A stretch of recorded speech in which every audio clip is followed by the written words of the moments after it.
He laughed at her skills until she showed him the entire war manual in one file.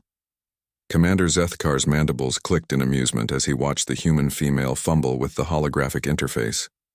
Her small, pale fingers moved awkwardly across the alien controls, occasionally hitting the wrong sequences and causing error messages to flash in the Galactic Standard script. "This is your species' military strategist," he asked Captain Vorix, his secondary arms gesturing dismissively at the woman. "She cannot even operate a basic tactical display." The human, Lieutenant Sarah Chen, according to her dossier, didn't look up from her work. Her dark hair was pulled back in a simple knot, and she wore the standard-issue jumpsuit of the Terran Defense Force. Nothing about her suggested the tactical genius that Earth's representatives had claimed her to be. "The Coalition High Command insisted we include a human advisor in the war planning," Captain Vorix replied, his reptilian features betraying his own skepticism. "Though I confess I expected someone more impressive." Zethkar had commanded fleets across 17 sectors, crushing rebellions and expanding the hegemony's borders for over 3 decades. His strategic brilliance was legendary among the warrior castes of 6 different species. The idea that this fragile creature could offer anything valuable to their war effort was almost insulting. The war room buzzed with activity as officers from various coalition species worked on battle plans. The enemy, a machine collective known as the Devourers, had been systematically consuming entire star systems, converting all organic matter into raw materials for their ever-expanding fleet. 3 major defensive lines had already fallen, and panic was beginning to spread through coalition space. "Perhaps we should begin without her input," Zethkar suggested, pulling up a stellar map that showed the Devourer advance. "Time is a luxury we cannot afford." Sarah finally looked up from her console, her brown eyes meeting his 4 yellow ones. "Actually, Commander, I think I've got something that might interest you." She tapped a sequence on the interface, and suddenly the entire war room's central display changed. Instead of the tactical map they'd been using, a massive 3-dimensional representation filled the space above them. It showed not just the current theater of operations, but the entire galactic arm. Thousands of star systems, trade routes, resource distributions, population centers, and fleet positions all rendered in perfect detail. "Impressive holographic capabilities," Zethkar said dismissively. "But we already have access to this information through our navigation databases." Sarah smiled, a peculiar human expression that Zethkar had learned could mean anything from friendliness to threat. "Watch this." She manipulated the display, and suddenly the static map came alive. Ships began moving along their projected routes. Supply lines pulsed with different colors indicating resource flows, and temporal markers showed the progression of time. But this wasn't just a simulation, it was a prediction engine. "This is a real-time strategic analysis of the entire war," Sarah explained as she highlighted different sectors. "It's tracking over 14 million variables simultaneously: fleet movements, resource allocation, production capacity, population morale, technological development rates, even psychological profiles of enemy commanders." The room fell silent. Officers from species across the galaxy stared at the display in amazement. The system was showing them not just where the Devourers were now, but where they would be in 3 weeks, 6 weeks, 3 months.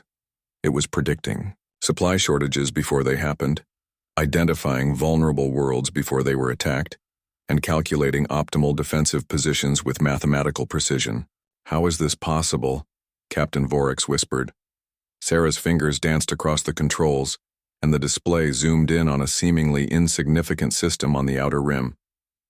"The Devourers will attack here in 18 days. Their primary fleet will arrive via this hyperspace route, and they'll establish a forward operating base on the 4th planet. But if we position a stealth fleet here," she highlighted another location, "and coordinate with these 3 worlds to evacuate their populations while simultaneously destroying their own infrastructure, we can deny the Devourers the resources they expect to find." She expanded the view again. "This creates a supply shortage that forces them to extend their logistics chain. Meanwhile, we use hit-and-run tactics across these 17 systems. never engaging directly but constantly disrupting their operations. Within 4 months, their expansion rate decreases by 63%. Zethkar's mandibles had stopped clicking. His warrior's mind was racing as he absorbed the implications of what he was seeing. But this level of computational complexity, the processing power required. Sarah tapped her temple, a gesture that seemed almost casual. Human brains are weird, Commander. We've got about 86 billion neurons all connected in ways that we're still trying to understand. Our computers are fast, sure, but they think linearly. Human minds are massively parallel processors.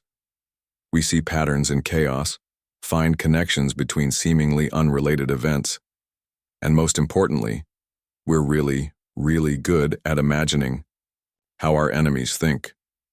She manipulated the display again, showing a different scenario.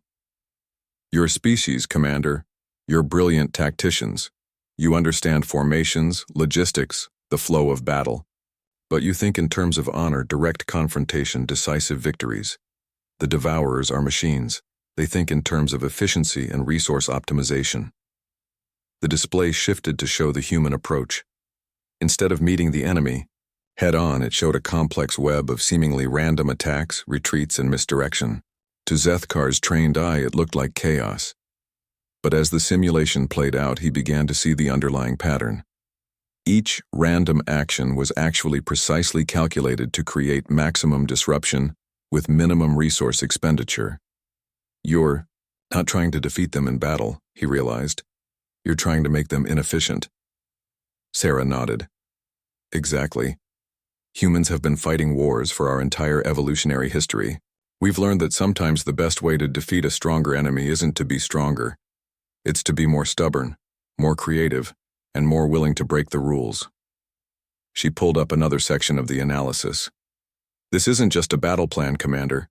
This is every possible variation of this war, run through quantum probability matrices and cross-referenced with historical conflict patterns from over 600 species. I've got contingency plans for scenarios that haven't even occurred to pure strategists yet. Zethkar stared at the human female with new eyes. What he had mistaken for fumbling incompetence was actually her interfacing with systems designed for completely different neural architectures. She had adapted to alien technology and then used it to create something that none of their greatest minds had conceived. How long did this take you to develop? He asked quietly. Sarah shrugged. About 43 minutes. Most of that was waiting for your computers to catch up with the processing requirements. The war room erupted in excited chatter as officers began examining different aspects of the strategic framework.